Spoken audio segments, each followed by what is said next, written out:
I didn't even say we're here to celebrate Joe Pan's Florida Palms. Let's do another big round of applause. My name's Tyler. I'm a bookseller here at Skylight. Before I officially introduce these guys, I just have a couple quick announcements. First of all, we'd love to have you all back again soon. You should check out our website. We have printed calendars, our social media, because we have so many great events. We'd love to have you all back. So yeah, follow us on social media. Real quick, if you haven't gotten your book yet, there are still some in the back. There's going to be a signing afterwards. They're a hot commodity. There are not a ton left, so you're going to want to jump on that. And then we're going to have a signing right here, which is kind of brings me to the most important thing, which is we're going to have kind of a team building exercise where we take these chairs and we push them over there. So you're going to kind of, just as a quick brief tutorial, you're going to kind of want to approach the chair from the back, and you're going to want to put your foot on the little bar down there and just pull from the back of the seat. And that's going to make it really easy for everybody. And the line for the signing is going to start right there. Also, just one last thing before the intro. I see people already filming and stuff. That's awesome, and taking pictures. If just we could silence all the cell phones, that would be great, because we don't want to be interrupting these guys. But obviously, take as many pictures and videos. Tell everyone you had a great time at Skylight Books. All one word. All right. Tom Bissell is the author of 11 books, including Creative Types, Apostle, and with Greg Sestero, the Disaster Artist. He's also worked on multiple video games and television shows. Most recently, he wrote the last 3 episodes of Andor, a Star Wars story for Disney+. I think we can all agree that fucking rocks. Joe Pan is the author of 5 poetry books and founder of Brooklyn Arts Press, one of the smallest independent houses ever honored with a National Book Award in Poetry. His writings appeared in the Boston Review, Hyperallergenic, the New York Times, and Poets and Writers, and he's been profiled by Publishers Weekly, the Rumpus, Wall Street Journal, Florida Palms, his debut novel. Give them both a big round of applause.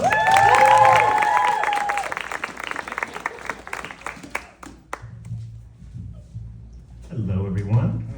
What an incredible evening, and what an incredible book we're all here to talk about tonight. Can you hear me? Is this okay? Can somebody take a picture of the crowd? I've been told by my friends just to do this, and mine is filming me. I'll do that. Oh, this guy. Get in the crowd. Come on. There he goes. Great angle for people. Yeah, perfect. Good job. Thank you. So I'd like to start with a little bit about me. Yes, please. I don't know if I told you this or not. I don't know if we even talked about this, but when this book came into me, when I first crossed my path, I looked at the title, Florida Palms, and I was like, don't love Florida. No offense. How dare you? Spent a fair amount of time there. Again, no offense. And then I saw the copy. It was a drug story, and I was like, I don't really love that. And then I started reading it, and it blew me away. The characters, the humanity you give them, the prose, just everything in this book grabbed me. And the thing that grabbed me the most was the absolutely unfashionable audacity you had to take the pain of lower middle class white boys seriously and then turn that into great art. So I know that there must have been some headwinds in your head when you were writing this book, like, okay, what am I getting myself into here? And I'm wondering how conscious of that you were, and if you were, like, how you just plowed through it.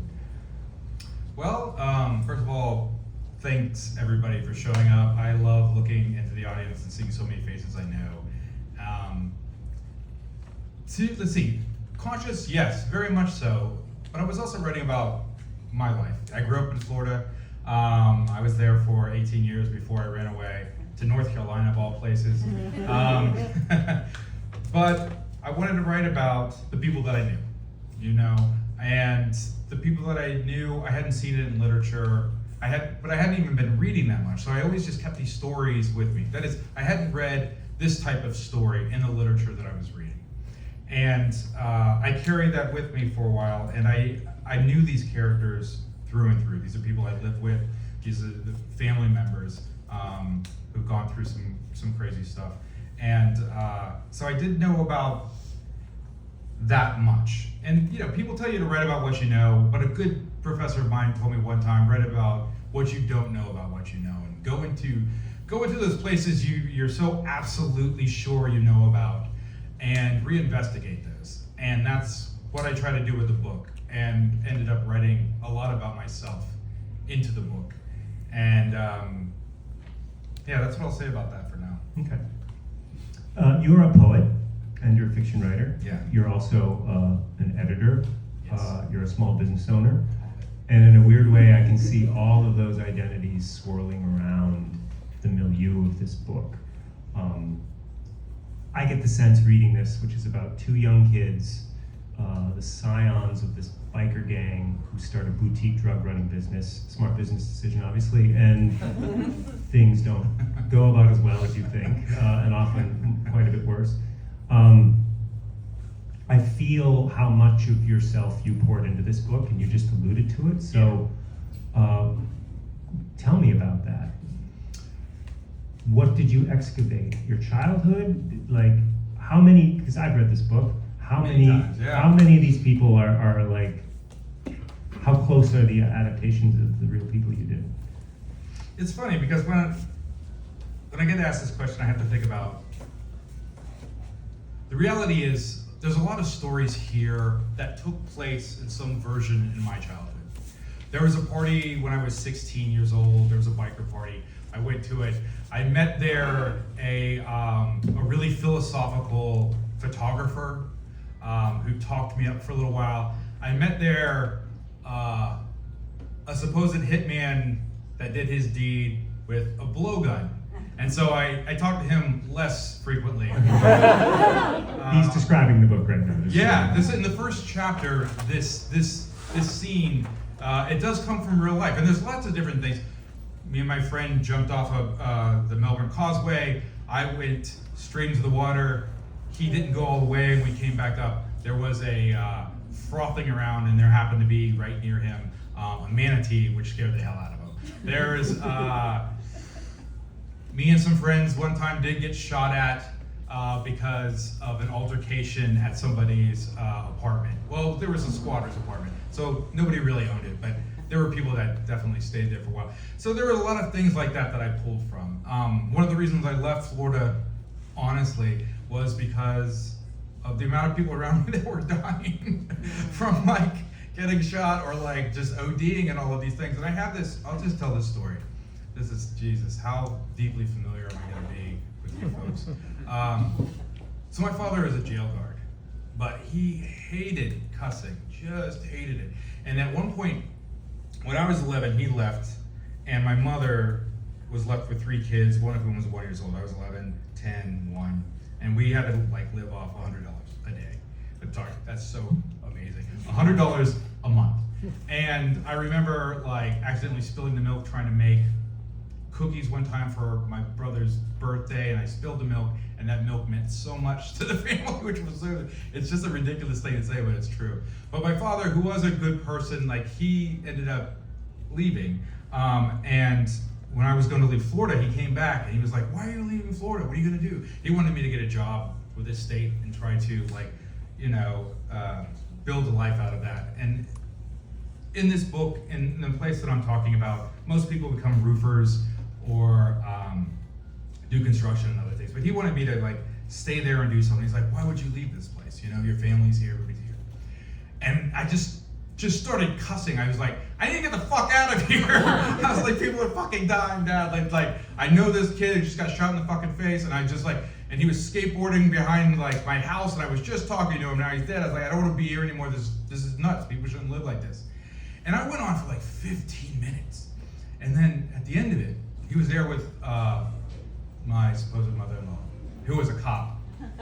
So, and he was like, "I didn't hear a word you said with all of that cussing." And I'm like, I'm fucking done.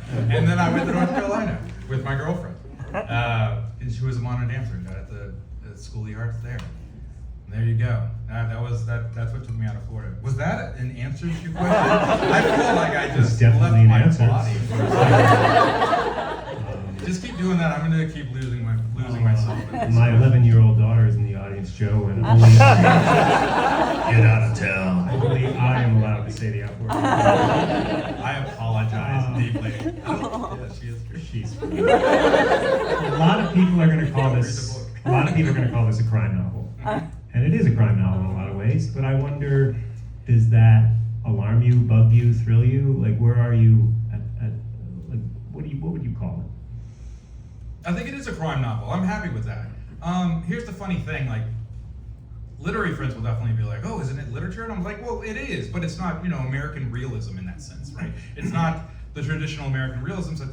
Any genre can become literature, right? Anything. So Stanislav Lem, like writing in science fiction, that's literary fiction, in my mind. So it's just taking that, whatever that is, to the next level. I love the genre. I love horror. So for me, what it was you get the great thing about genre is you can start with these wonderful tropes, because there's so many wonderful tropes out there, and then you can subvert them, and you can play with them, and you can kick it all around, and you can cross genre hybrids. Like, some of my favorite things in this world, and probably anything that you're watching on TV right now, is a hybridized version of various genres. Because if you stick to the one, people already know what's going to happen. Like, didn't Agatha Christie stop writing for a little while because everybody knew it was the person in the book that she didn't talk about very much that killed the person? You're just like Scooby-Doo. You're just like, that guy. I remember when I was a kid, when I was watching Scooby-Doo, it's like the first 10 minutes, there's something like, hey guys, and you're like, that motherfucker he did it. Whatever's happening, that guy did it when they ripped the mask off. So I'm a fan of genre. It's been talked about in these ways, whatever. Like, for me, Marlon James talks about this a lot. He read very widely. And that's what you should do. Just read widely. Read anything you get your hands on. When I was a kid, I'd read the back of soap boxes and whatever. You just read and read. And these things seep into you, it's osmosis. And then you get to play with all of these things. It's fun. Literature should be fun. Right? Okay, I'm gonna settle there. Could you, for the people who haven't read the book in the audience, could you talk a little bit about your two main characters, Eddie and Heath, and sort of their spiritual and geographical predicament, and their give us a taste of your two main characters and what people can expect from the book. No. No, I'm sorry. David Lynch would do that. He would just be like, no, sorry, and that's the end. You're just like, oh, you can do that. So let's see. Eddie Cue Ball. Eddie's the closest character to who I was as a kid. So the point of view really is through the book, this one thread, and he's a Hamlet character, and you kind of go into it and find the little bits where I kind of hinted that. But he goes back and forth on things. He can't really make a decision on a lot of things. And he feels compelled, he's drawn and he's drawn to try to help out one of his best friends who is, becoming a runner in the drug running business. And he realizes this is not great. He's a smart kid, he's affable, and at the beginning, just like Cue Ball, I think they're just your basic kids that just got out of high school. They want to party, they want to do a little drugs, they want to have some sex, they want to just explore the world viscerally, get out there with it. And they're pulled down by just their situation, by all the responsibilities that pop up in their life. Poverty is a responsibility. You find so many responsibilities in that you may not in elsewhere. Like, for instance, Eddie's mother has left, and she's left the house that still has mortgage payments. And Eddie is now making those mortgage payments in order to keep the house, his home. He could possibly go live with Cue Ball's parents, but this is his home. This is where he grew up, and he's worried about his mother, who's not getting a job, but is unable to get a job because it's the Great Recession. There's a lot of faces here as old as I am, and so you all remember this and what folks went through that. In my hometown, there was a house next to my grandmother's house that was worth the entire block was suddenly $20,000. You could buy a house. And so you could come in and buy an entire neighborhood $20,000 at a time. Just bing, bing, bing, bing, bing, and people were doing this, right? But again, to further not answer your question, Cue Ball is the son of a biker, and his father he ran drugs out in SoCal. So he was out here and in San Francisco, and he got pinched, went to jail. This is actually went to prison, sorry. This is actually based off somebody I knew. And then retired in Florida. And by retired, I mean he didn't have enough money, and he was trying to start all these small businesses, and they just weren't working out. And so he finds out, his old boss that had this drug running business comes back into his life this is Bird. So Caesar is the old boss, comes back and is like, and so he decides, you know what, I need to make some money. And he brings his kids and the kid group into this place to try to make money. And Eddie's there because Cue Ball's there, and Cue Ball's there because his family's there. And so you see those strings of community and heart just kind of pull everybody in to this situation. And when you're in these situations, sometimes it's almost not even a choice. Like, what else are you gonna do with your life? You can be like me. I worked next to my mother in a Crystal Burger for a while, and then she moved on to Little Caesars, and I moved on to a terrible job. I stacked newspapers, a Gannett news service from midnight till 8 o'clock in the morning. So yeah, you're making $7 off that, or you can make a little bit more money doing things that are illegal. One of the things that I love about your book, which made me think of it hearing you talk just now, is that often when we get these small town stories, the triumphalist version of that is the bonds of community will hold us together when times are tight, and apple cheeks, we may be poor, but we're happy. And hearing you talk about your childhood and some of the things you were reviving on in writing this book, there's also a very dark version of that.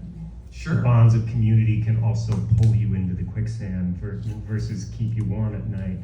And I think that's the inversion you did of the kind of small town, we're all in this together story is, I think, really interesting. Because I don't know if I've read a story like that until your book. So it's dark and stays dark. That's wonderful. No, it is in a way. No, I don't know. There's some levity in there too. And the truth is, a very funny book. Yeah, I mean, the truth is, yes, community is absolutely important.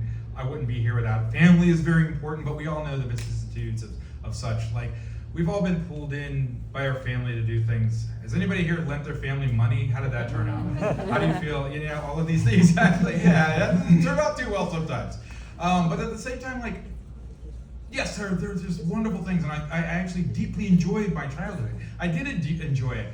Being poor, one of the things about that was we did so many things ourselves. We kind of created our own lives. We'd run out into the woods and just do whatever. We would skate 12 hours. I'd come home after dark. We'd build our own ramps and we'd do these things. And that kind of community, it was wonderful. It's something that I missed from my time when I was in the Baptist community. I was raised a Southern Baptist. When I was 5 years old, I did not, he's smiling. When I was 5 years old, I finally got out of Florida once, and it was just for this road trip. I was part of a Baptist choir, and I went around singing in small churches up and down the East Coast. I had this beautiful voice, apparently. And that was just amazing to see all these people in these other small towns living this way, kind of hand to mouth, and singing for them and bringing people to Christ. I remember this one guy I brought to Christ. He had this giant Smurf tattoo. He was crying in his arms, and he had a bottle of whiskey next to him. This is a true story. And I was holding his hands, and I was like, Jesus will save you. I hope he did, because I haven't seen that guy since. But I remember doing that as a kid, and then that fellowship when I left the church, because the preacher ran away literally with the organist. That, again, this all sounds like bullshit until you talk with my friends. You will. They're coming out and they're talking about, I remember when this happened. It's real stuff. But I remember what was I even saying? I just got lost again. But it was about, what was it? It was about somebody.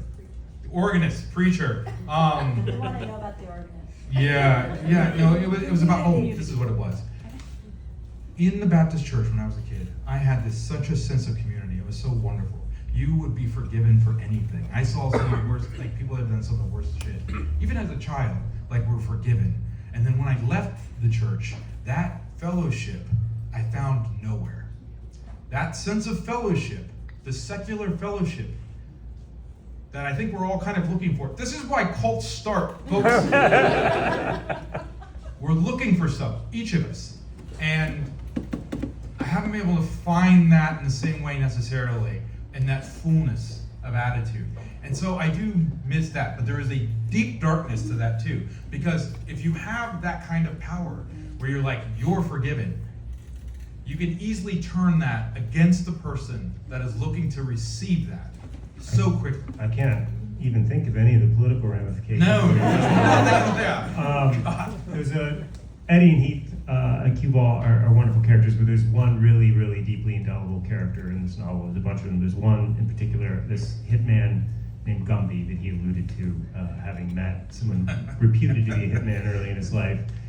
And I wondered, so Joe and I decided, I'm a book writer too. I haven't done an actual reading from a book in a long time because they're boring. And so we just talked about talking. I think it's more engaging, but Yeah. I wanted Joe to read like a paragraph or two about Gumby, a man who believes, he's a hitman, who believes that before you take a life, you have to destroy something you love. Gumby loves animals, so he goes and kills a Florida panther before one of his hits, and he does it naked. It's an absolutely bananas scene. So I wonder if you could just give us a taste of the book's prose here. Spoilers. I'll just read this one part. So Gumby's been trying to hunt down panthers for a while, and each time he returns with some lesser thing. But here's just, this will give you some sense of the prose when I drank too much coffee. Gumby's canoe cut a narrow path up through the golden green glades of sawgrass jutting from the inky waters. Above him, the heavens split along a seam. One half bruised a purplish yellow where an amorphous cloud fell off a cliff of its own creation and swept the eastern sky with rain. To the west, a vision of unending, swaying green grasses, eerily beneath a flawless blue. By late afternoon, he had left the snaking inland river and dragged the canoe ashore a small island hammock, avoiding the chicky outposts and trail ends as best he could. Heaving a backpack to his shoulder, he trudged awkwardly through the unforgiving mush and gelatinous banks of the lower basin to set up camp where the land thickened. For 2 days, the hitman paddled these opaque waters alone and into the wild. By the third, he reached an uninterrupted slab of solid earth and abandoned his canoe to a hidden enclave to go about on foot, and by the fourth, picked up the trail of a cat, a dark scrape mound consisting of soiled pine needles and black dirt covering a heap of scat, the feces wet and smooth and free of hair or bone, indicating a recent snack on organs, likely raccoon. When the animal fed weakly on the larger white-tailed deer or feral Spanish boar, the shit came long and thick. Gumby prodded the heap with a knife, crouching close as he chewed hard bits of jerked gator tail. He sniffed the soil, sinking his hands into the mud beside the tri-lobed teardrop tracks, undulating his body to emulate the stealth of a creature perusing the land as a king among the commons. It was the panther's presence of mind he wished to inhabit, the feline regard and prowess. Gumby toddled this way on all fours for a quarter mile before he lost the tracks to waters and found them again heading northwest along an opposing bank, where he settled in for the night. Without device or dog, he hunted one of the last 100 of its species, to strip from the golden panther its pelt for an untested black market value. He had ventured deep into the Everglades and up into Big Cypress for this and other animals in the past, but had yet to claim a panther, as had anyone reportedly, since wildlife prohibitions began protecting the big cat under law. Befitting a personal belief that hunter and prey must stand on equal terms, Gumby brought only 3 knives in his blowgun for its magnificent claws and fangs, and little food so that they hunted, in a sense, conjointly. Keeping without a fire, he opened his last remaining can of tuna and spread the crackers on his bag as the smeared dusk gave way to chanting insects and the yawning deep regret of space and wide exposure. In sleep, he dreamt of nothing but the chase. When conscious, he stripped the land to an empty expanse, barren of all but 2 creatures and rapidly closing distance.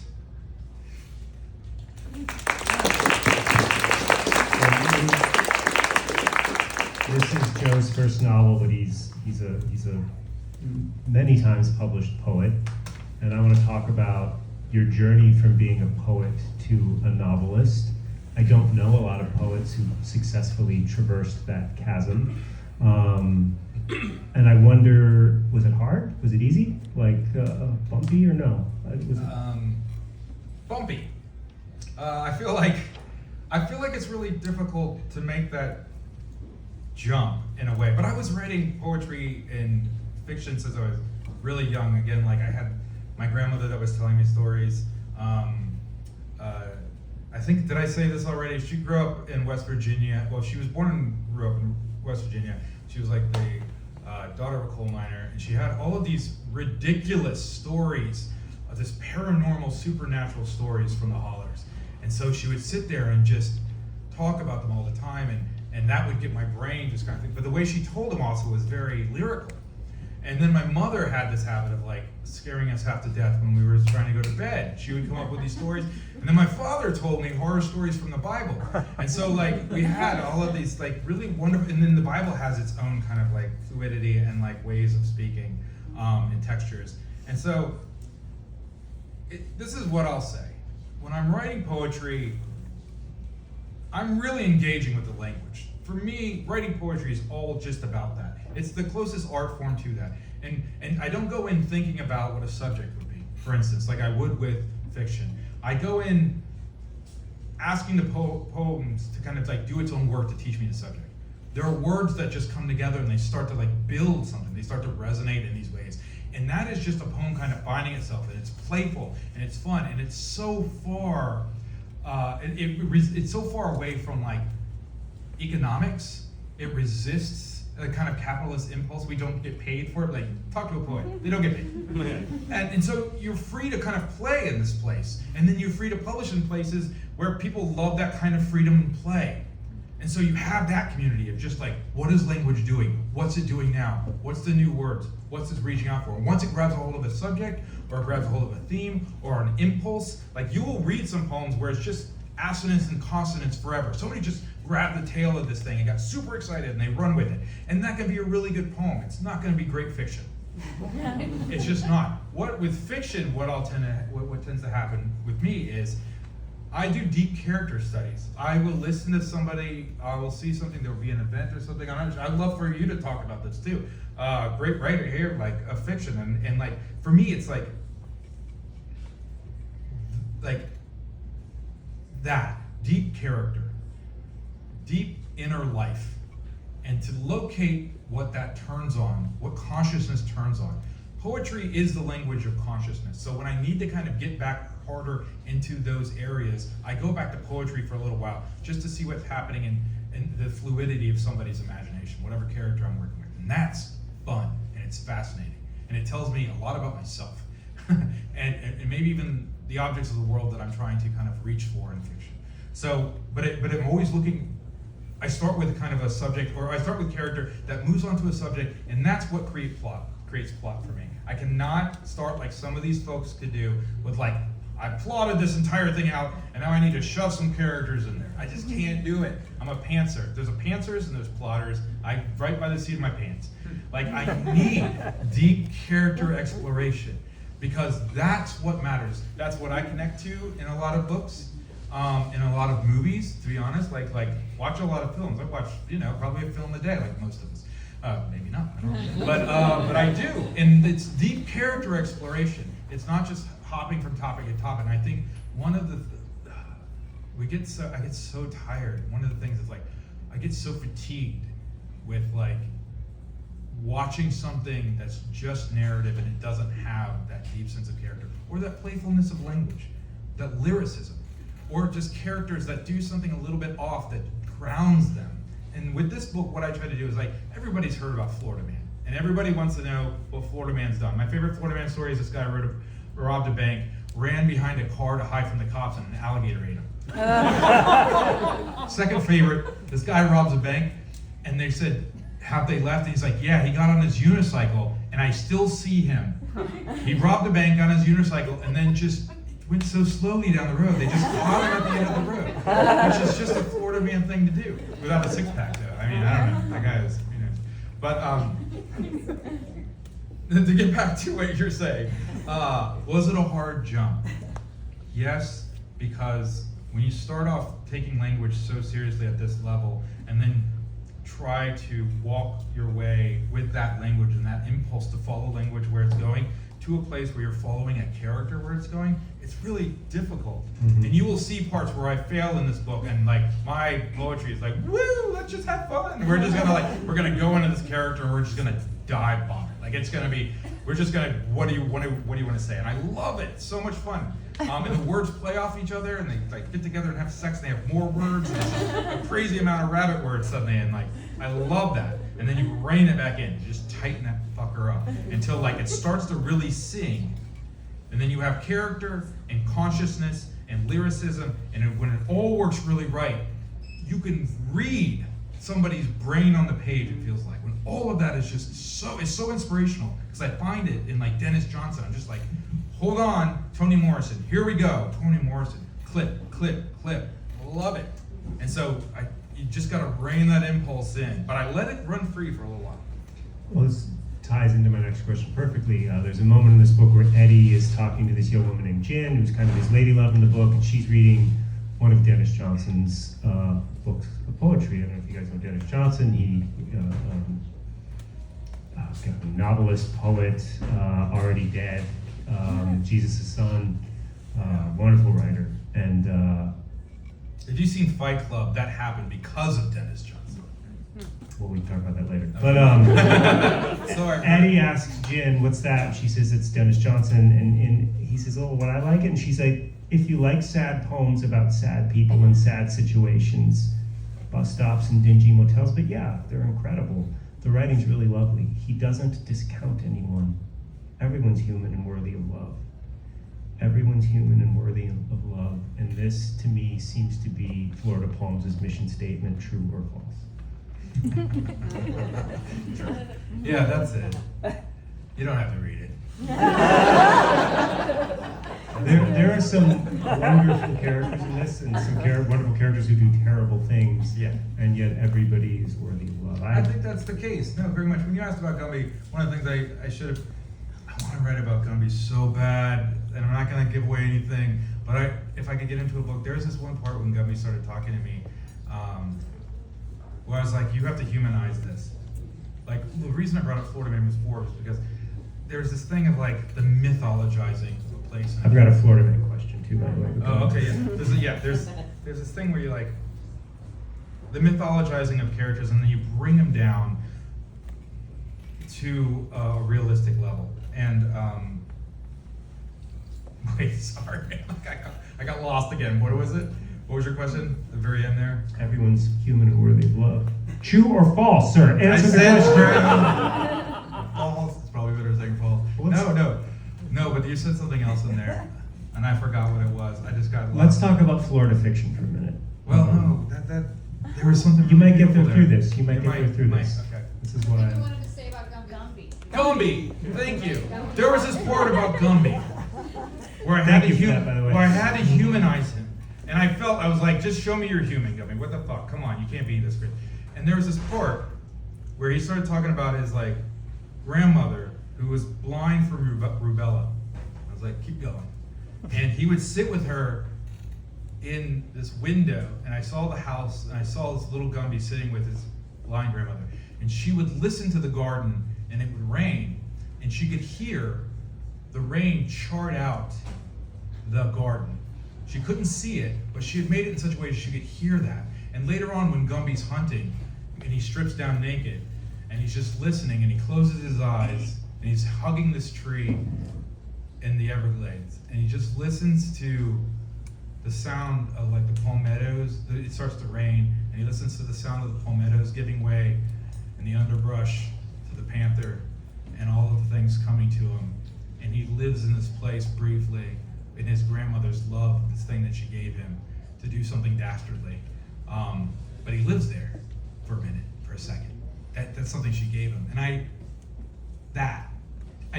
you can't have evil characters. There are no monsters. People are not monsters. They do monstrous things. And that's one of like the deep humanity, those kinds of things that you have to find in a character. Because if you make them just evil, what are you doing? What are you doing? Thank you, Jesse. Appreciate it. Florida fiction. I've read enough of it. in my life: Carl Hyacin, Thomas McGuane, Harry Crews, Karen Russell more recently. I've read enough of this to think that, is it a genre? Is like Florida fiction a kind of genre? And what would you say distinguishes Florida fiction, and does your book fall into it? That's interesting. I think the Florida man trope topic plays a lot into what people think of as Florida fiction now. Certainly with like Tim Dorsey and those folks.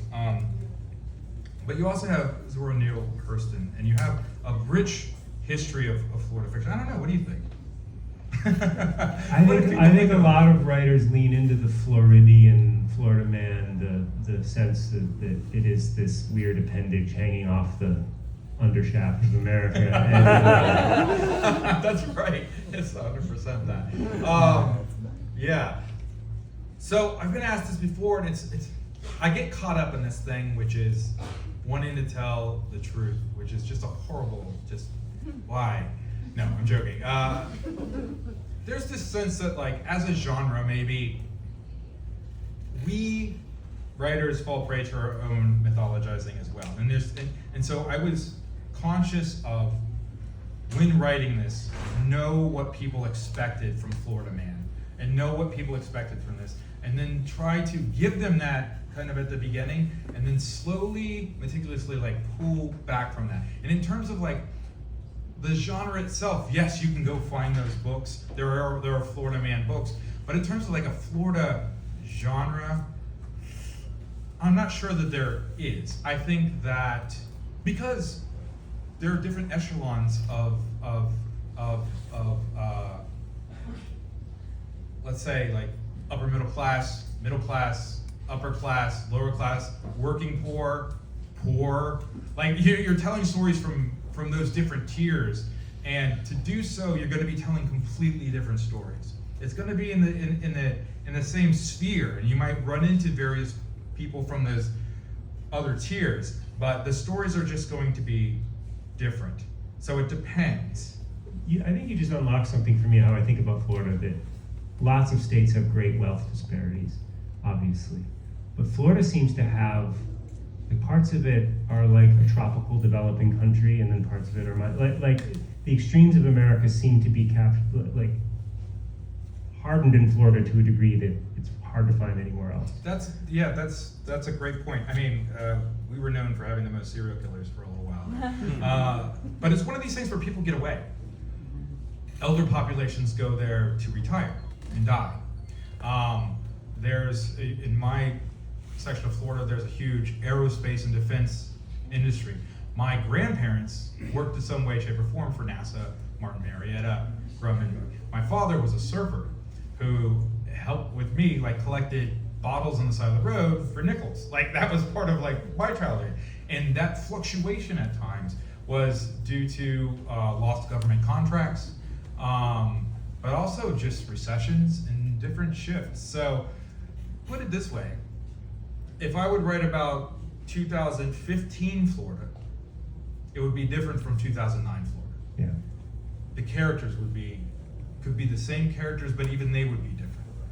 Mm-hmm. So it's just catching people at certain times in their life will make that story. That's what you're working with. So I don't think there is a genre necessarily, but there's a lot to choose. There's a lot of good stuff to pull from in Florida, you know? There's so many strange people. There are wild people. Like there are crazy people. There are just so many interesting types. But you also have, like, when I was talking about all that money, there is a lot of money in Florida. A lot of it doesn't go toward like young people. I have a brother, Tony. He's in prison now. He used to be a skateboarder, but after he got out of school, there's just nothing for him. In Port St. John, there is nothing. There are no community centers. There was no YMCA. There wasn't those kind of after-school programs. Weren't really a big thing. They were for kids that showed a certain amount of whatever with their intellect, but he wasn't necessarily one of those. He was a smart kid, but he kept getting caught for doing the dumbest shit, and over, would get out and do it again. But I remember he was a skateboarder. He actually got sponsored like at 14 by these trucks. Trucks are in the bottom part of the skateboard that holds the two wheels on. And I was a skateboarder and I never got sponsored. He was a badass. I have him in a skateboard magazine and he's doing this 360 flip onto a handrail. It's sick. And 4 years later, he's in prison. And trying to pull that together, how does that happen? I know how that happens. It is kind of a lack of education, but it's so many bored people. It's boredom in these places. The money's not being put into like our youth in this way, and you see that happening over and over again. It's not being put into these detox programs either. Florida is so, in terms of prison, I don't even want to fucking talk about how difficult his life is now. I want to talk about it, and I will at some point, but it's just one of those things that you watch it happen over and over again, and it's exhausting. I want to leave time for people in the audience to ask questions, so I just have two more. One very simple one. I understand you've written a sequel of sorts to Florida Poems, and can you tell us about that? So, Florida Poems, I've been working on this for a very long time. It used to be even bigger somehow than it is now. But I had it set up where it took place 10 years in the past and then present, and the tension would come from the reveals between past and present, which was so much fun. And at some point, I realized I had to narrow the scope a little bit, pull characters together. I took like 3 different characters one time and slapped them all on one person and had to figure that out again, which is not fun as a writer. Like it's just like, oh God, that's so much work. It's so much. And then you just do it. But in terms of like, I took everything that I took out of that big book, I put into a second one, and then I wrote this experimental piece that's like 200 pages, and then I started working on that. So in the world there exists, yes, a follow-up to this, and I might go back to it, but we'll see. We'll see. Sometimes you just leave those things out there and you just know more about your characters than everyone else, and that's okay. My final question is going to debag one particular cat. I am adapting your book for the Home Box Office Network, some representatives of which are in the audience with us tonight. The home box. And the maximal. I wanted to know if you wanted to get on the record right now, stuff we just absolutely cannot change.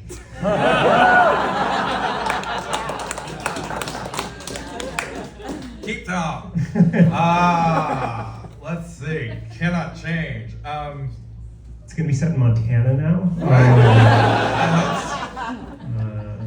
Yeah, starring John Hamm. That sounds wonderful. Like that. Who was that? Like the nipple rings. John Hamm's very hot, so don't. No, I know when he did that thing. What was it? Was it Fargo. Yeah, that freaked me out. I was like, John, yeah, let's go. I want to see this character. They didn't go deep enough. I loved it. Let's see. No, there's, in terms of like, it's such a weird and fun, it's so exciting to kind of be working with you on this and thinking about where these characters can go now with your vision and watching them transform and me being able to help in any way. It's such a pleasure. And the people that I've been working with are incredible. And I love everything about this. It's just been fantastic from day one. What I want to change, I know we're in Hollywood and so many things fall through and money is terrible and everything, but if this can actually get made, I think there are a lot of people that would really enjoy it. I think there are people that it speaks to very specifically. I just had one of my friends read the book, and she wrote me last night and she said, I had to take extra therapy because it's opening up all of this stuff that I love, that I feel like, or all of the stuff that I've had to work through, and it's all there, you're capturing it. And I said, that's fucking great, but like, take it easy. Like, I'll be there, I'll talk to you in like 3 weeks when I'm in Florida. But I think I hope that this actually speaks to people. I really do. I mean, I try to do a lot of work there. So, what to change? I'm not from Florida. I am not a childhood drug runner, and I am from rural America, and Yeah. on that level, it spoke to me deeply. So mission accomplished. Well, hopefully it does that with folks. And honestly, I also just want folks to have a good time reading. I mean, that's the truth too. Like you can't, I don't know, you're gonna explore so much about human empathy and human beings and everything, but at some point you want to see some shit. You want to like, you're reading shit like, do something with this thing, run, kill, dude. You know what I mean? Like you're reading a book. It's like when you're watching television, you're watching these TV shows. Like there's the quiet contemplative places. There's the kind of almost restructuring of being in these characters. And then you just want to see them in a car chase. You want to see them go somewhere and mess up and like do it in a big way and then pull back. I love that stuff. Don't change anything. It's great. We're doing great. Does anyone have any questions for Joe? And one round of applause.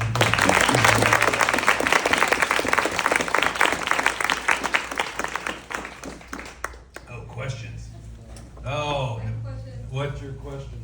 Earlier you said that poetry is the language of consciousness, and I personally found that a very fascinating question. Can you just elaborate on that a little? Okay, sure.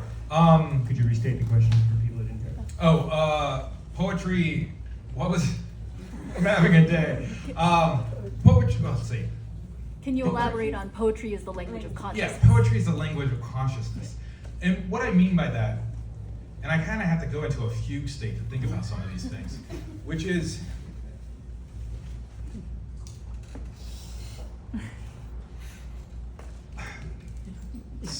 There's a fight of whether language comes first or the impulse comes first in your body, like physically. And for me, it's the impulse. It feels that way. The impulse is there. And sometimes I don't have the words. Was it Saussure or whoever? Like things that you have like the words first and then everything comes after. And for me, it doesn't feel that way. Like there are things that I'm unable to express that I wish to, but I have that sense. And this book has some of that. It's called the magisterial voice. Is I have characters who sometimes talk above their station or how they should. They feel these things, but they may not necessarily have the words, but I allow them to have the words sometimes. Sometimes it's necessary. It's fiction. Fuck off. Have the words. Do what you want. Say what you want to the person that wants to hear it, that needs to hear it. In real life, we stumble. I stumble. This is what we do. In poetry, what's interesting about that is to lay claim to time, to take your time, to sit with language, to play with it, to watch it fascinate you. And that is close to what's happening in my brain when I feel the compunction or whatever to do a thing, to word a thing. And so I return to that because it's close to consciousness and it feels like it's talking to one another. And when I'm building these incredibly fucking difficult sentences, I need to and then paragraphs and all of that, I'm using a kind of umbrella, what's the word? Super umbrella, a certain kind of architecture to kind of do that digging. And it's more, I'm relying more on my understanding of history and social problems and all of these things, the pull at that, but at the very bottom of it, language, consciousness, that impulse, that's poetry to me. That's where that comes from. And the rest of it is just kind of working all the gears and trying to get it going in a straight line. That's that. And you do that for a long time and occasionally it'll get published. Hey. I want to talk kind of about the opposite of, or having to push through the poetry and the language for character story, right? Okay. Because I remember you from many years ago. This is Julia Firo. We went to Iowa together. She's a big time writer. She's asking cool questions. Let's hear it. Right, there's nothing more terrifying than me as the fiction writer that I am going to poetry readings. Yeah. I'm not, it's like another planet, right? Yes. So. Yes. I'm wondering. Oh, yeah, sorry. I feel very special right now. You are very special. You got called out. And I remember you working on, I think it's this book or a book in the, what became this book for a while. And then I thought of you because of your great storytelling skills as a person, right? Like you meet people and you're like, that's a fiction writer, Yeah. you know? Where there were other poets that you were like, no, you need to stay in this academic world forever. They will take care of you here. The real world Stay is here. not real. Yeah. Go get So your I'm PhD. wondering, I know there's so many different kinds of editors, Yeah. right? And the editor that you worked with on this book, Tim O'Connell. okay, Badass. you Love it. know, with how active was he in kind of pushing you? You know, were you having conversations about less poetry Yeah. as you were working on the book, or is that something that you sort of learned to balance yourself? I think that's a really good question, especially for anybody who's planning on being a writer or is a writer, and like it used to be that back in like the 70s and 80s there was a kind of lyricism was kind of in, and then it kind of went away. It feels like it's in more now. I feel like Ocean Vuong definitely has something to do with that to some degree. I feel like there is a lot of there's allowances for like language to come in this way, but in terms of like being a writer, like, and getting the story on the page, and there's something very different from storytelling. This is one of the things that was actually really difficult. Was I was a good storyteller, and I would sit there because we were also drinking around a fire pit, right? I was like, I got a story I'm gonna tell you about, you know, and then like you're captivated. What I did there, the scene was already created for me, right? It's already created for me. And I would hear, you'll hear Bob Dylan fans go up against anti-fans about this all the time. They're like, Bob Dylan's the best goddamn poet ever lived. And other people are like, he has a band behind him. Like there's a whole other superstructure behind him that he sits in and does this thing, right? And so like, I feel like storytelling is similar to like, I already had those elements around me. And so I could just dig into that and do that, and that's great. It's very different from sentence after sentence.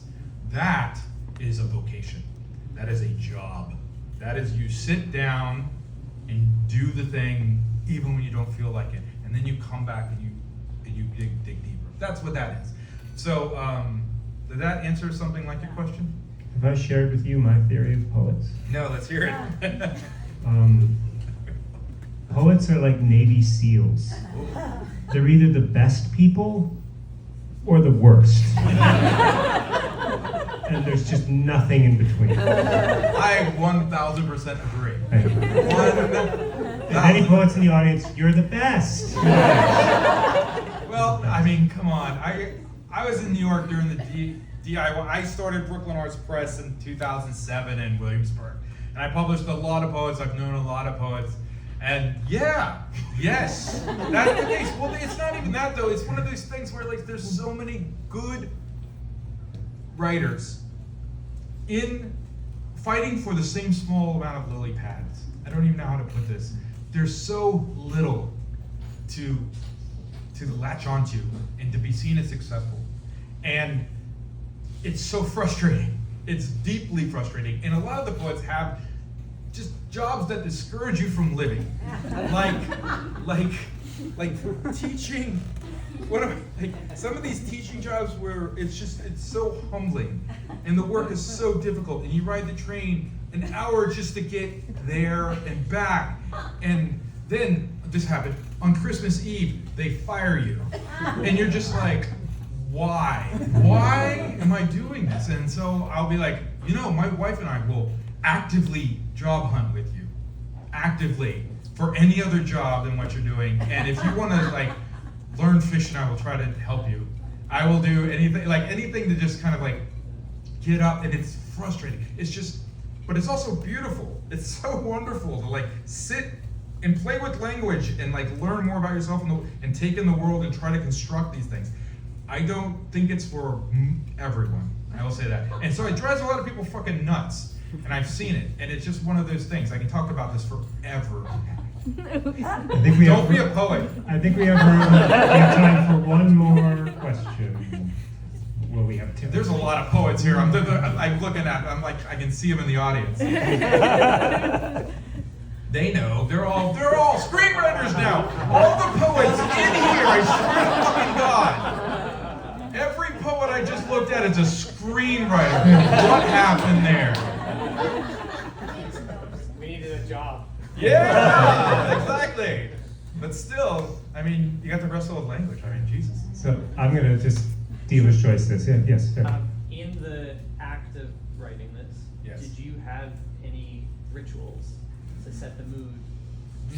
What space did you go into physically? Man, I really. What This dress is just. were you on? Yeah, you were really like. I just wanted to say, you took my mind all kinds of places. Rituals. This is it. So I swear this is it. And I'm about to fucking blow this out of the water because my wife and I are gonna go on a month-and-a-half long book tour to different places. It is important to have a ritual. Absolutely. For me, I get up in the morning, I swallow coffee, I go for a walk up the Hollywood Hills with my wife and whoever's staying with us because somebody's always staying with us. Our house is a hotel for wayward New Yorkers. I swear to you, for the last 3 years, I think we've had a couple weeks alone.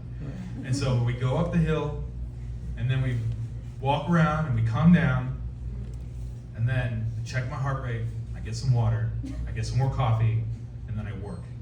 And that schedule works really, really well for me. And then at like 1 o'clock, I'm up, go get some food, get out of my head, and I have a whole part of the day. And then at night, I'll come back.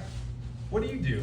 Are you similar? Do you have I definitely stick to this as much as possible because if I screw with it a little bit, my day will just go sideways.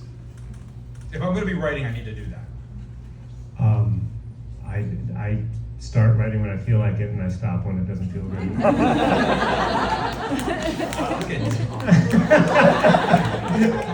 All right. You know what I do? I'm brilliant. All day. And I have to stop myself. My wife's like, stop being brilliant. You've been doing it all day. I just can't stop. There's lots of days where I don't feel like it. And, anyway, I want to give Joe and this wonderful book, Florida Poems. I can feel the love for him and for this book in this room. It is delightful. I'm so proud and happy for you and proud to know you. So congratulations.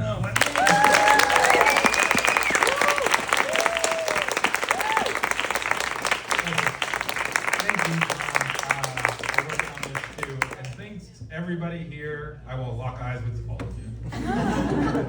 I know most of you.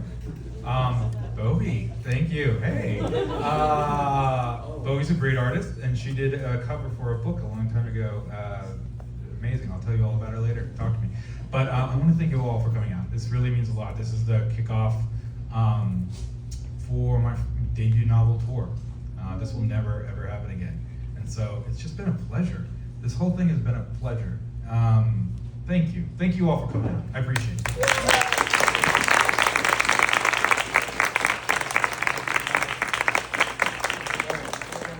Perfect. Everyone remember your training?